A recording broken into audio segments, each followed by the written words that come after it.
जय हिंद। आइए देखते हैं कि कल की जो न्यूज़ है 24 जुलाई, जो द हिंदू की न्यूज़ है पेज नंबर 8 की, इसमें ये देखा जा रहा है कि काफ़ी लोग नागरिकता छोड़ रहे हैं। जैसे कि यहाँ पर आप देख पा रहे होंगे 2023 में लगभग 87,000 लोगों ने नागरिकता छोड़ी है। तो इसके बारे में आइए देखते हैं क्यों ऐसा हो रहा है, राइट।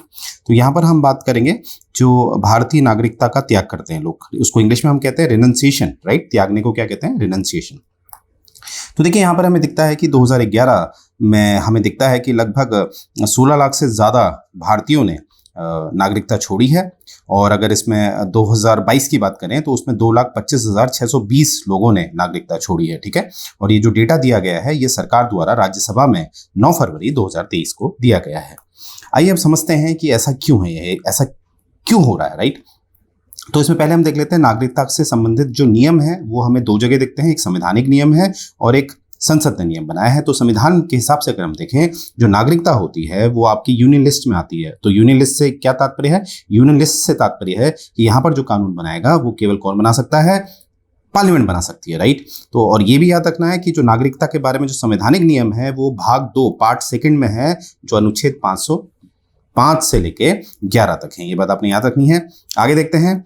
अब देखते हैं कि भारतीय नागरिकता का अधिग्रहण कैसे होता है, एक्विजिशन कैसे होता है। तो यहाँ पर जैसे मैंने बताया था कि संसद को भी ये शक्ति दे रखी है। तो संसद ने हमारे संविधान जब लागू हुआ था उसके 5 वर्षों में ही एक अधिनियम पारित कर दिया था, जिसे हम सिटीजनशिप एक्ट ऑफ 1955 कहते हैं। जैसे पिक्चर देख पा रहे होंगे, बगल में इसका राइट में आपको इसकी बैरेक्ट है। तो यहाँ पर 5 तरीके बताए गए हैं जिसके द्वारा आप नागरिकता ग्रहण कर सकते हैं। तो वो है आपके जन्म, बर्थ, डिसेंट, रजिस्ट्रेशन, नेचुरलाइजेशन और incorporation of the territory, right.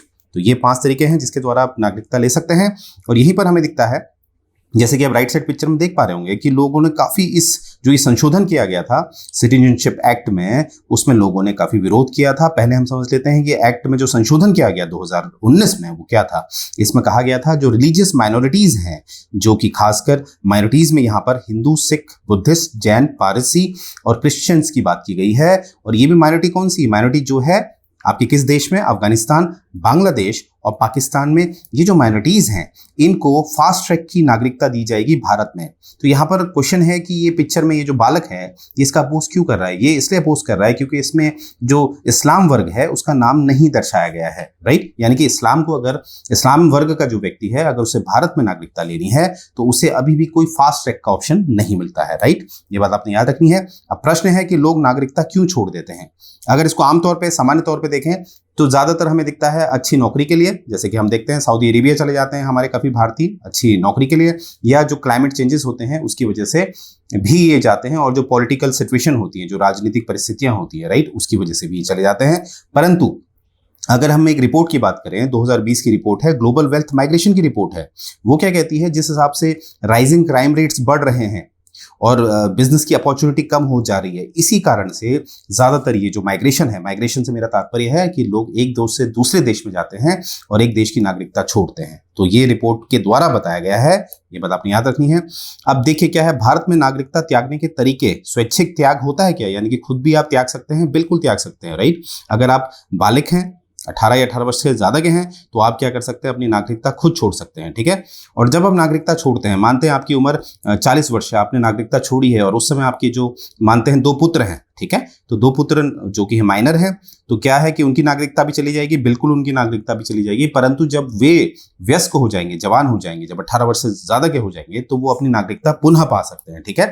फिर आगे देखते हैं टर्मिनेशन का लिए क्या प्रावधान है। संविधान ने कह रखा है कि भारत की नागरिकता एकल होगी, यानी कि एक ही होगी। यानी कि अगर आप किसी अन्य देश की नागरिकता ले लेते हैं तो अपने आप क्या होगा, आपकी जो भारत की नागरिकता है वो टर्मिनेट हो जाएगी। जैसे कि स्टार्टिंग में आपने देखा होगा अक्षय कुमार की हमने पिक्चर डाली थी, उससे हम ये दर्शाना चाहते थे कि अक्षय कुमार ने नागरिकता कनाडा की ले ली है, तो ऑटोमेटिकली उनकी भारत की नागरिकता अब उनके पास नहीं है, राइट। और आगे देखेंगे कि जो गवर्नमेंट ऑफ इंडिया है उसने कुछ और प्रावधान भी दे रखे हैं कि जिसके द्वारा आपकी नागरिकता छीन ली जाती है। वो है कि अगर आप संविधान का डिसरिस्पेक्ट करते हैं या आप किसी जो भारत की नागरिकता लेते हैं वो कुछ फर्जी तरीके से ले लेते हैं, राइट। और जब आप मान लेते हैं भारत का किसी अन्य देश से युद्ध चल रहा है और ये देखा जा रहा है आप युद्ध में जो दुश्मन देश है उसका साथ दे रहे हैं तब भी।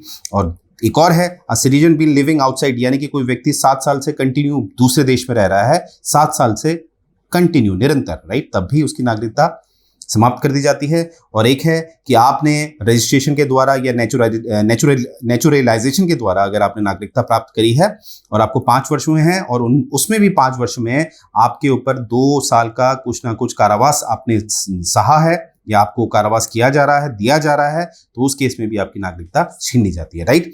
तो मुझे उम्मीद है ये लेक्चर आपको पसंद आया होगा। जय हिंद।